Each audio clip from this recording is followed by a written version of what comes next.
Hola, ¿cómo están? El día de hoy vamos a continuar con la historia de la psicología. Ahora vamos a ver la importancia de la biología evolucionista y cómo tuvo que llegar para que en la psicología pudiéramos empezar o tratáramos de empezar a investigar los fenómenos mentales basados ya en la biología o la importancia que tuvo estos estudios de la biología para entender la mente humana. La biología evolucionista, pues bueno, vamos a encontrar al principal precursor que todos ustedes conocen, que es Charles Darwin, como uno de los pilares para que en la psicología realmente ya pudiéramos hablar de una psicología como ciencia con un poco más de exactitud en los métodos que nosotros estábamos utilizando. Darwin vivió o propuso, mejor dicho, sus principales propuestas como la teoría evolucionista en 1869 a 1888, nada más para que se den una idea del contexto. Básicamente en estas fechas él propuso la teoría de la evolución por selección natural, en donde básicamente los seres vivos en tiempos de escasez que mejor se adaptaran, pues eran los que iban a sobrevivir. Y esta era una parte muy importante porque esto lo publicó en El origen de las especies, y esto realmente empezó a darnos los fundamentos de tomar en cuenta la fisiología para entender la mente humana. Otra de las cosas interesantes de Darwin fue que también fue el primero en estudiar las emociones humanas. Fue de los primeritos, sino que el primero en hablar de las emociones desde su comprensión fisiológica. Por ejemplo, él ya nos hablaba, él ya trataba de generar sonrisas artificiales y explicaba varios de los fenómenos de las emociones a través de las respuestas fisiológicas, como cuando se nos eriza la piel ante una emoción, entre otras cosas.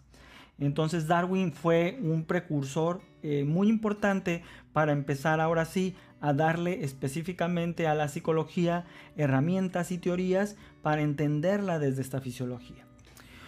Ojo, la historia de la psicología tiene una evolución. No solamente se van a basar en estos preceptos de Charles Darwin, pero tuvo que llegar Darwin para que realmente las cosas se empezaran a poner así de serias en esto, ¿no?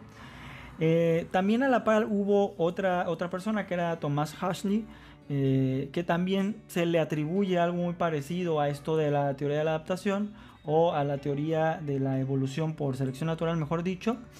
Pero era un poquito menos atrevida, por así decirlo. Él hablaba de autómatas conscientes y él criticaba a Darwin, pero sin embargo no logró consolidar esto. Sin embargo tuvo por ahí algunas otras contribuciones. Hay otros autores también que fueron precursores quizá a Darwin, que fueron precursores a Darwin, que también fueron empujando hacia estas ideas que Darwin tenía y que también fueron importantes posteriormente para la evolución de las teorías psicológicas, ya basados en modelos más experimentales y en el entendimiento del cuerpo humano. Tenemos por ejemplo a Robert Wyatt, que nos hablaba de la fisiología de los reflejos, nos hablaba de los hábitos y cómo realmente podíamos crear hábitos fisiológicamente hablando, y esto fue muy importante para diferentes teorías o diferentes corrientes como la ciencia cognitiva, y muy marcadamente aquí van a ver y lo verán posteriormente lo que vendrá a ser el conductismo también. También tenemos otros autores dentro de estas líneas como Charles Bell y François Magendie, más o menos por ahí de 1822 propusieron su modelo o su ley Bell-Magendie, y esto hablaba, ellos aquí ya empezaban a hacer estudios muy relevantes sobre las funciones de la médula espinal, y que obviamente pues van a rescatar la cuestión de los actos reflejos, ¿no? Lo verán en sus materias de fisiología. Ahora bien, también había otros autores por ahí por la época, más o menos por ahí de 1894, si mal no recuerdo. Helmholtz, por ejemplo, que él también hablaba, él se lo conoce como, él era materialista, es decir, hay que estudiar la materia, pero él hablaba de que la mente humana puede estudiar o se puede estudiar a través de las propiedades físicas del cuerpo. Nuevamente, esto era poner en énfasis el que debíamos estudiar cómo estaba compuesto nuestro organismo, cuál era nuestra biología, cuál era nuestra fisiología, para poder entender cómo pensábamos. Y aquí es donde realmente se empezaron a construir o a consolidar este interés y estos métodos por entender la mente humana, más allá de esta división de mente y cuerpo, esta cuestión filosófica que vimos en el pasado. Ya era una cuestión de observarlo, ¿no? Aquí hablamos de un materialismo que no va a ser el único fundamento de la psicología, pero vamos a ver que va a ser un fundamento muy fuerte que hasta en la actualidad define en gran parte de lo que es la psicología. Helmholtz propuso muchas cosas muy importantes también en el estudio de cosas que van a ser relevantes para entender la mente humana. Él hizo estudios muy interesantes acerca del impulso nervioso, estudios en la percepción. Él fue el que hizo la ley o la teoría cromática, mejor dicho, en donde se habla de él identificó que había receptores en la retina que identificaban particularmente el rojo, el verde y el azul, y que estos colores, pues bueno, la mezcla de estos colores van a hacernos percibir los demás colores. Esto va a ser importante no solo para la psicología, sino para otras áreas como la arquitectura, por ejemplo.